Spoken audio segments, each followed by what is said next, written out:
So hi guys, today different location in cold nights, usually the place where the stuff is happening. So today's video we're going to talk about how much difference really it's between the sport environment or environment like this, mostly in the nights. If something happens in the nights, and especially women. So you see here's nobody, here's no referee, here are no people who are watching, and here's a guy who I never met in my life before, and I have no idea what he's capable of. The most important thing is to assume always that he's dangerous, that he's got a weapon, a knife, a stick, whatever, and that he can actually attack very effective or efficient. Because you don't know him.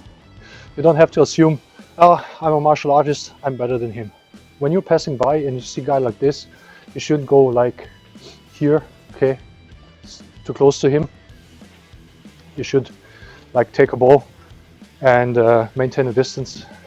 Okay, if nothing happens, nothing happens. And you should be ready. If he comes, you just watch him, maybe from angle of eye. Don't make it too obvious. So you just keep the distance and you just be prepared. I have here my right side, my strong side towards him, and I'm walking. And when he comes, I'm ready. And now when he wants to attack me, he has to step towards me because I'm keeping this distance. If he wants to knife me, wants to punch me, to kick me, he's got to come close. And you just go and watch him. And if he's come, you're ready, you can attack as fast as possible with your longest weapon, your nearest target. In this case, or side kick to the knee. If I'm closer, maybe here's the wall, I can't take this much of distance. I have to stay close, and then you watch, and then if he comes, immediately you can eye jab him, back fist him. Okay, just 2 examples. What you're not gonna do is something like this, or even worse. Hey, I'm gonna kick your ass. Okay, so this is stupid. The one reason why it is stupid is if you take up a stance, you warn this guy, and he may have his knife here inside, and he knifes you. Boom, that's it. Okay, you may punch him, but he knifed you. Okay, so you never take up a stance. You always take your distance, and when he tries to knife you, maybe you're far away, he comes, boom, and you can side kick him immediately. At the moment he moves, okay, don't wait too long.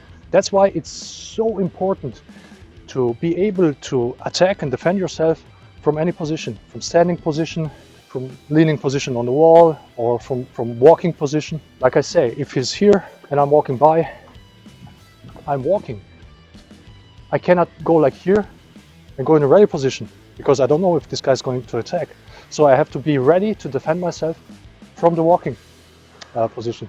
So like from here, and naturally, if he comes, maybe even behind, you can still use your legs and your longest technique, because you attack him as early as possible, so you have to use your longest techniques. Very important. You don't know this guy, you have no idea what he's capable of, and you have always to remind yourself, this guy is dangerous, he may train something.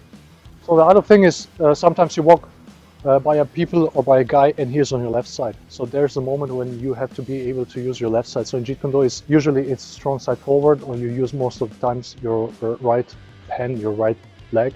But in this case, you have to use your left leg and your left hand. So you also need to train this, especially in the 360 defending and attacking. For example, same like this side. You go from here, it's just exactly the same. The guy comes, you can go with a side kick if you have enough room.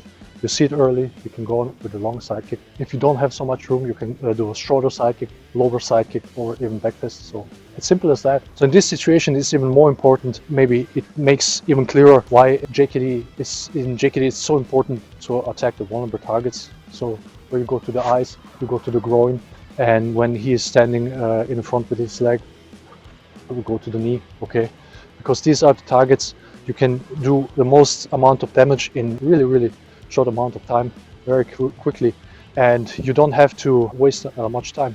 Even maybe he's not alone, he's got some friend there, or maybe there, so you cannot go here and grapple the guy and waste energy and time, and by the time other guys come, you're standing like here, you're walking by, and he comes and you kick him, and then you can just go. You just go away. You have enough time. You have the same with the finger jab or with the side kick to the kneecap. That's what we're training for. We're not training for getting in a ring and fighting a guy who's got some kind of fighting system, and you know this guy very well.